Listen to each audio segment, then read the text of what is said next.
Hi friends, எல்லோருக்கும் வணக்கம். எல்லோரும் எப்படி இருக்கீங்க? நல்லா இருக்கீங்களா? இன்றைக்கி அந்த கதையோட அடுத்த பகுதி தான் பார்க்க போகிறோம். அதுக்கு முன்னாடி நீங்கள் செய்ய வேண்டிய விஷயம் என்ன அப்படின்னு கேட்டிங்கன்னா, மறக்காமல் நம்ம சேனலை சப்ஸ்கிரைப் பண்ணிக்கோங்க.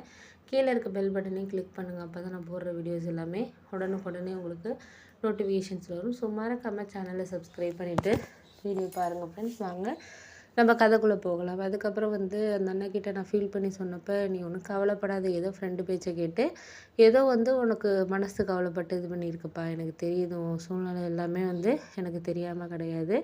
நீ ஒன்றும் கவலைப்படாத. நம்மளுக்கு எந்த அளவுக்கு ரெஸ்பான்சிபிலிட்டி இருக்குது அப்படிங்கிறத நம்ம இது பண்ணுற மாதிரியான ஒரு சூழலில் தான் நமக்கு நம்ம பார்த்துக்கணும். நீ அதெல்லாம் நினச்சி எதை நினச்சி ஃபீல் பண்ணாதப்பா, பார்த்துக்கலாம் நீ அப்படின்னு சொல்லிட்டு சொன்னோன்னே, அப்போ தான் எனக்கு தோணுச்சு, சரி ஓகே, இதுக்கப்புறம் நம்ம மனசு இது கஷ்டப்படக்கூடாது. அவர் சொன்ன ஒரு விஷயம் தான் எனக்கு மனசு உள்ள இருந்துச்சு. நீ இப்போ இந்த வேலை போயிட்டு நான் அதையே நினச்சிக்கிட்டு இருக்காமல் ஒரு புது வேலையை நம்ம தேடுவோம் கண்டிப்பாக அப்படின்னு சொல்லிட்டு அதை நினச்சேன்னா தான் உனக்கு அடுத்த ஒரு வேலைக்கு நீ போகிறதுக்கு உனக்கு ஒரு இதாக இருக்கும். கிட்டத்தட்ட நீ ஒரு வாரம் ஆனாலும் சரி, 10 நாள் ஆனாலும் சரி, நானும் 2-3 கம்பெனி தெரிஞ்சவங்க பசங்கக்கிட்டேலாம் சொல்லியிருக்கேன். உன்னை பற்றி சொல்லியிருக்கேன். அவங்களும் நாளைக்கு போய் பாரு, நாளைக்கு காலைல ஒரு 10 மணிக்கு நான் சொல்கிற 2 கம்பெனியில் போய் பாரு, மத்தியானத்துக்கு போய் அந்த கம்பெனியை முடிச்சுட்டு மத்தியானத்துக்கு ஒரு கம்பெனியில் பாரு, 2 பசங்க எனக்கு தெரிஞ்ச பசங்க சொல்லியிருக்காங்க வர சொல்லி, நீ போய் பாரு, உனக்கு எக்ஸ்பீரியன்ஸ் அந்த ஃபீல்டில் இருக்கிறதுனால கண்டிப்பாக எடுத்துக்கோங்க. ஆனால் சேலரியை பற்றி 25,000 முன்னாடி வாங்கினியா, இப்போ அதே சம்பளத்தை எதிர்பார்க்க முடியாது. ஒரு 2,000 3,000 கம்மியாக இருந்தாலும் ஒரு 20,000 இருந்தாலும் நீ அதில் ஜாயின் பண்ணிவிடு.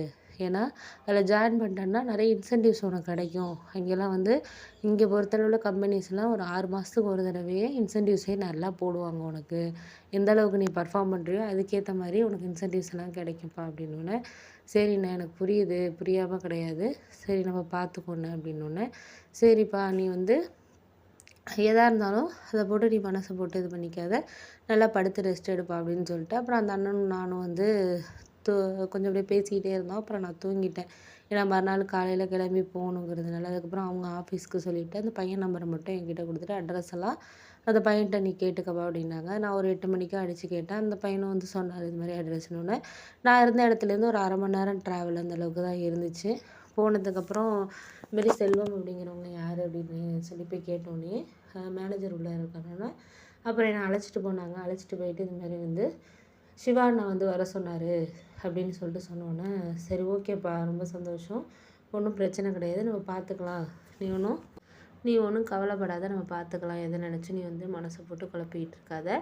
சில விஷயங்கள் நம்மளுக்கு கொஞ்சம் இதாக தான் இருக்கும், அதை நீ எல்லாத்தையும் நம்ம இது பண்ணி தான் வரணும். அதுக்கப்புறம் அவர் கேட்டார், இது மாதிரி எதுக்காக முன்னாடி கம்பெனின்னொன்னே, இது மாதிரி இங்கே சேலரி இன்க்ரிமெண்ட்டே இல்லை சார், 5 இயர்ஸாக ஒர்க் பண்ணேன், 17,000 சம்பளத்தில் சேர்ந்தேன், 5 இயர்ஸில் அவ்வளோதான் இன்க்ரிமெண்ட்டு, அதுவுமே ரொம்ப ஓவர் டைம் இதெல்லாம் இருந்துச்சு, அதுக்கு சேலரியெல்லாம் எனக்கு கொடுக்கல, அதனால தான் சார் அப்படின்னோடனே, சரி ஓகேப்பா, உங்களுக்கு மிஷின்ஸை பற்றிலாம் நல்லா தெரிஞ்சிருக்கு, ஓரளவு எக்ஸ்பீரியன்ஸ் அந்த ஃபீல்டில் இருக்கிறதுனால ஜாயின் பண்ணுறதை பற்றி எங்களுக்கு ஒன்றும் பிரச்சனை கிடையாது, நீ ஒன்றும் அதை பற்றி யோசிச்சுட்டு இருக்காதப்பா அப்படின்னு சொல்லிட்டு நீங்கள் ஜாயின் பண்ணிக்கோங்க. ஆனால் சேல்ரி 25,000லாம் எங்களால் இங்கே ஸ்டார்டிங் இதில் கொடுக்க முடியாது. 20,000 தான் இங்கே சேல்ரி. நீங்கள் ஜாயின் பண்ணுறதுனா நாளைக்கே கூட ஜாயின் பண்ணிக்கலாம். ஆனால் இன்சென்டிவ்ஸ்லாம் நீ போக போக இன்சென்டிவ்ஸ்லாம் இருக்குது. ஆனால் ரூமெல்லாம் இங்கே கம்பெனிலே கொடுத்துருவாங்க உங்களுக்கு, ஃபுட்டு மட்டும் நீங்கள் பார்த்துக்கிட்டிங்கன்னா போதும் அப்படின்னோடனே எனக்கு ஓரளவு பரவாயில்ல அது மாதிரி இருந்துச்சு. ஃபுட்டெல்லாம் நீங்கள் பார்த்துக்கிட்டா போதும்னு சொன்னோன்னே எனக்கு கொஞ்சம் சந்தோஷமாக இருந்துச்சு. பரவாயில்ல, ஃபுட்டு இதெல்லாம் நம்மளை பார்த்துக்க சொல்கிறாங்களே அப்படின்னு சொல்லிட்டு. அதுக்கப்புறம் என்ன ஆச்சுன்னு பார்த்தீங்கன்னா, சில விஷயங்கள் நம்மளுக்கு சந்தோஷமாக ஒரு இதில் இது பண்ணுறதுக்கு நம்மளுக்கு இதுதான் நம்மளுக்கு சரியான இது அப்படிங்கிற மாதிரி எனக்கு தோண ஆரம்பிச்சிச்சு. அதுக்கப்புறம் நான் ஓரளவு மனசு எனக்கு சந்தோஷமாகவும் இருந்துச்சு.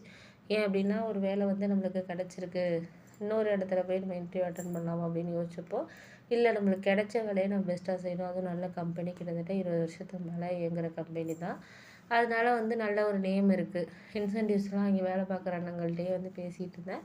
அவங்களாம் 18,000 சம்பளத்துக்கும் ஜாயின் பண்ணாங்க. இப்போ 30,000 வரைக்குமே 2 வருஷத்தில் வாங்கிட்டு இருக்காங்க. இன்க்ரிமெண்ட்லாம் நல்லா ப்ரொவைட் பண்ணுற கம்பெனிப்பா அப்படின்னோடனே எனக்கு ரொம்ப சந்தோஷமாக இருந்துச்சு. பரவாயில்ல, நம்மளுக்கு இன்க்ரிமெண்ட் இதெல்லாம் ஓரளவு இது பண்ணிட்டாங்க அப்படிங்கிற மாதிரி எனக்கு ரொம்ப சந்தோஷமாக இருந்துச்சு. அதுக்கப்புறம் என்னாச்சுன்னு பார்த்தீங்கன்னா, அந்த எனக்கு தெரிஞ்ச அண்ணங்கிட்ட ரொம்ப சந்தோஷம் அப்படின்னு சொல்லிட்டு ஃபோன் பண்ணி சொன்னேன். நான் வந்துடுவேன்ப்பா, இன்னும் ஒரு 1 மணி நேரத்தில் ஆஃபீஸ்லேருந்து வந்துடுவேன், நம்ம பேசிக்கலாம் அப்படின்னு சொன்னார். அப்புறம் வந்ததுக்கப்புறம் அவரும் சொன்னார், பரவாயில்ல போய் அட்டன் பண்ணிவிட்டு ஏதோ நல்லபடியாக உனக்கு வந்து ஒரு வேலை கிடச்சது எனக்கு ரொம்ப சந்தோஷமாக இருக்குப்பா.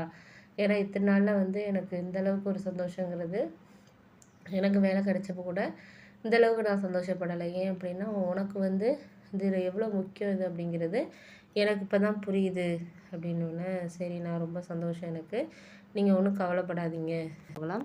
அதுக்கப்புறம் நான் வந்து என்ன யோசித்தேன் அப்படின்னா, சில விஷயங்கள் வந்து நம்மளுக்கு சரியான ஒரு இதில் வந்து நம்ம கொண்டுட்டு போகிறதுங்கிறது நம்மளுக்கு கரெக்டாக இருக்குமா அப்படிங்கிறது நம்மளுக்கு தெரியல. நம்ம பார்த்தோம் ஒரு விஷயத்த கரெக்டாக இருக்குது அப்படின்னு சொல்லிட்டு நினைக்கிற அளவுக்கு இங்கே எதுவுமே வந்து நம்மளுக்கு கரெக்டாக இதாகலை அப்படிங்கிற மாதிரி எனக்கு தோணுச்சு. சரி ஒரு சில விஷயத்த வந்து நம்மளுக்கு சரியான ஒரு இதில் இது பண்ணுறதுக்கு இது நம்மளுக்கு கரெக்டாக இருக்கும் அப்படின்ட்டு அப்புறம் அவர் சொன்னார், அந்த அண்ணன் சொன்னார், இது மாதிரி வந்து நீங்கள் ஒன்றும் கவலைப்படாதீங்கப்பா, எதாக இருந்தாலும் நம்ம பார்த்துக்கலாம், எதாக இருந்தாலும் நம்ம வந்து சமாளிக்கிறதுக்கு இது பண்ணியிருக்கோம், நீங்கள் ஒன்றும் கவலைப்படாதீங்க அப்படின்னு சொல்லிட்டு சொன்னார்.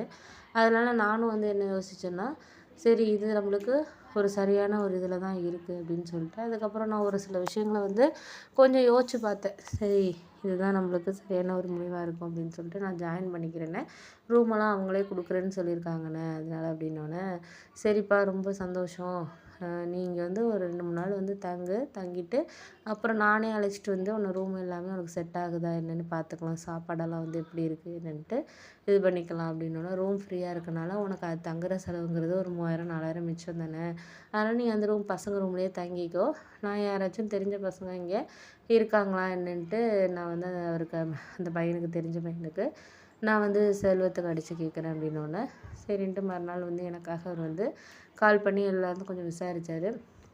அப்போ தான் வந்து உங்கள் ஊர் சைடில் உள்ள ஒரு பையனே வந்து இங்கே வந்து இந்த ரூமில் இருக்காராம்ப்பா, அவர் வந்து சொல்லி விட்றேன் அப்படின்னு சொல்லிட்டு சொன்னார். நீங்கள் வந்து அதை பற்றி ஒன்றும் கவலைப்படாதப்பா, நீ அதையெல்லாம் நினச்சிக்கிட்டு இருக்காத, சில விஷயங்கள் நம்மளுக்கு வந்து கொஞ்சம் வந்து புதுசில் வந்து கொஞ்சம் கஷ்டமாக தான் இருக்கும், அப்புறம் வந்து போக போக வந்து அதெல்லாம் சரியாயிடும். நீ வந்து என்னடா இது நம்ம 25,000 வேலையை விட்டுட்டு 20,000 வேலைக்கு வெளியூர் வந்திருக்கோமே அப்படின்னு நினைக்காத, இதிலேருந்து நிறைய விஷயங்கள் நீ வந்து கற்றுக்க போகிற அப்படின்னு ஏன்னா ஒரு இடத்துலேருந்து நம்ம இன்னொரு இடத்துக்கு போகிறப்போ எல்லாமே வந்து சரியாக நடக்கும் அப்படிங்கிறத நம்ம பார்த்துக்கலாம், கொஞ்சம் பொறுமையாக இருப்பா அப்படின்னோடனே, சரிண்ணே நானும் வந்து பொறுமையாக தான் இருக்கிறேன், எனக்கு வந்து ஒன்றும் இது இல்லை, இருந்தாலும் வந்து மனசளவில் கொஞ்சம் கஷ்டமாக தானே இருக்குது அப்படின்னோடனே, அதெல்லாம் நினச்சி நீ மனசை போட்டு எதையும் நீ குழப்பிக்கிட்டு இருக்காத, எல்லாம் நல்லதாகவே நடக்கும், நீ ஒன்றும் அதெல்லாம் போட்டு மனசை போட்டு எதுவும் யோசிச்சுக்கிட்டு இருக்காப்பா அப்படின்னோடனே, சரிண்ணே நானும் வந்து நாளைக்கு போய் பார்ப்போம் அந்த பையன் யார் என்னன்ட்டு பார்ப்போம் அப்படின்னு சொல்லிட்டு அப்புறம் போனோம். மறுநாள் அந்த அண்ணன் அழைச்சிட்டு போனார். போனதுக்கப்புறம் இங்கே வந்து என்னாச்சுன்னு பார்த்தீங்கன்னா, எனக்கு என் வீட்டில் வந்து எங்கள் அண்ணனோட படித்தவர் தான் அவரும். எனக்கு ஓரளவு தெரிஞ்சிச்சு. எங்கள் ஊர்லேருந்து ஒரு 2 கிலோமீட்டர் தூரத்தில் தான் இருந்துச்சு. எனக்கு அவரை ஸ்கூல் படிக்கிற டயத்துல நான் அவரை பார்த்துருக்கேங்கிறதுனால, அவர் வந்து நீ இங்கே சேர்ந்துருக்கியாப்பா சரி, ஆனால் அவர் கிட்டத்தட்ட 40,000 கிட்ட சம்பளம் வாங்கிட்டு இருந்தார். ஆனால் கல்யாணம் ஆகலை. அண்ணன் வந்து லவ் மேரேஜ்னால சீக்கிரம் பண்ணிட்டார். இவர் வந்து அந்த அளவுக்கு கொஞ்சம் லேட்டாக அவருக்கு அக்கா, அதுக்கப்புறம் ஒரு தங்கச்சி எல்லாத்தையும் கல்யாணம் பண்ணி கொடுத்துட்டு கல்யாணம் பண்ணணும் அப்படிங்கிற மாதிரி வெயிட் பண்ணிகிட்டு இருந்தார். ஓகே அப்படின்னு சொல்லிட்டு நானும் என்ன பண்ணேன்னா, சில விஷயங்கள் நம்மளுக்கு சரியான ஒரு இதில் நம்மளுக்கு கிடைக்கிறதுங்கிறது நம்மளுக்கு கொஞ்சம் கஷ்டம்தான். ஒரு சில நேரத்தில் நம்மளுக்கு எதிர்பார்த்த மாதிரி சில விஷயங்கள் அமையும், சில இடத்துல அமையாது. அதுதான் உண்மையான ஒரு விஷயம். அதனால நான் என்ன யோசிச்சேன்னா, சரி இதுக்கப்புறம் வந்து நம்ம வந்து இந்த விஷயத்தில் வந்து இனிமேல் கொஞ்சம் முயற்சி பண்ணணும் அப்படின்னு சொல்லிட்டு அப்புறம் அந்த அண்ணன் சொன்னார், நான் பார்த்துக்கிறேன், நீங்கள் ஒன்றும் கவலைப்படாதீங்க, எதாக இருந்தாலும் கொஞ்சம் நம்ம அட்ஜஸ்ட் பண்ணி பார்ப்போம் அப்படின்னு சொல்லிட்டு இருந்தார். ஓகே அப்படின்னு சொல்லிவிட்டு அதுக்கப்புறம் நான் வந்து என்ன யோசித்தேன்னா, சில இதை வந்து நம்ம வந்து இதுக்கப்புறம் எதாக இருந்தாலும் நம்ம வந்து சரியான ஒரு இதில் கொண்டு போகணும் அப்படின்னு சொல்லிட்டு அதுக்கப்புறம் நான் இது பண்ணேன். அதுக்கப்புறம் ஒரு 2-3 நாள் கழித்து வந்து என்ன ஆச்சுன்னு பார்த்தீங்கன்னா, அதுக்கப்புறம் வந்து அந்த ரூமுக்கெல்லாம் போயிட்டு முன்னாடியே அவங்கக்கிட்ட எப்படி என்னன்ட்டு சாப்பாடெல்லாம் கொஞ்சம் கம்மியாக இருக்கிற மாதிரி ஹோட்டல்லையே நம்ம பார்த்துக்கணும். ஏன்னா வாங்குகிற சம்பளம் ஒரு மாதத்துக்கு ஒரு 3000 ஒரு நாளைக்கு 100 கூட ஒரு 3000 போயிட்டுனா கூட நம்மளுக்கு ஒரு 17,000 மிச்சம் பண்ணலாம். அம்மா அப்பா வந்து என்ன சொல்லிட்டாங்கன்னா, நீ கொஞ்சம் சேவ் பண்ணிக்கோ, ஏன்னா அண்ணனும் மேரேஜ் பண்ணிக்கிட்டான். அப்பா தான் இப்போ வந்து அவர் கம்பெனியில் தான் அவருக்கு மந்த்லி வந்து ஏதாவது ஒரு அமௌண்ட்டு போடுறாங்க, அதனால் அதை வச்சு நாங்கள் பார்த்துக்குறோம், நீ வந்து அவனோட லைஃப் ஆக்குறதுக்கு ஏன்னா இப்போ 5 இயர்ஸ் ஆகும் நீ சம்பாரித்து வீட்டுக்கு தான் கொடுத்தேன், வீடு சீர் பண்ணுறதுக்கு இனிமேலாச்சும் எடுக்கிற சம்பளத்துலேருந்து உன் சேவிங்ஸை பார்த்துக்கணும்ப்பா அப்படிங்கிற மாதிரி எங்கள் அம்மா எல்லாருமே சொல்ல ஆரம்பிச்சிட்டாங்க. அதுக்கப்புறம் நான் என்ன முடிவு பண்ணேன்னா, சரி இதுக்கப்புறம் வந்து அம்மா அப்பா சொல்கிற மாதிரி நம்மளும் கொஞ்சம் சேவ் பண்ண ஆரம்பிச்சுன்னா அப்புறம் ஒரு 3-4 மந்த்ஸ் அப்படியே ஒர்க் பண்ணேன். ஒர்க் பண்ணி ஓரளவு எனக்கு அமௌண்ட் வந்து கிட்டத்தட்ட ஒரு 80,000 கிட்ட வந்து நான் எல்லாம் சேவ் பண்ணி வச்சுருந்தேன். ஒரு 3-4 மந்த்லேயே சேவ் பண்ணிவிட்டு கொஞ்சம் கொஞ்சமாக வந்து இன்க்ரிமெண்ட்டும் போக ஆரம்பித்தாங்க. 20,000லேருந்து 22,000 அப்படி போக ஆரம்பித்தாங்க. 1 இயர்லேயே பார்த்தோன்னா கிட்டத்தட்ட ஒரு 25,000 சம்பளத்துக்கு வந்து வர ஆரம்பிச்சிட்டேன். அப்போ தான் எனக்கு கொஞ்சம் சந்தோஷமாக இருந்துச்சு. பரவாயில்ல, இன்க்ரிமெண்ட் நல்லா போடுறாங்க அப்படின்னு சொல்லிட்டு. அதுக்கப்புறம் தான் ஊருக்கு கிளம்பி நான் வந்து வேலைக்கு சேர்ந்ததுலேருந்து ஒரு 7-8 மாதம் ஊருக்கே போகல. ஒரு 2-3 மாதத்துல போயிட்டு வந்தேன். அதுக்கப்புறம் ஒரு 7-8 மாதத்துல வந்து ஊருக்கே போகல. சண்டேல கூட வேலை பார்க்குறது. ஏன்னா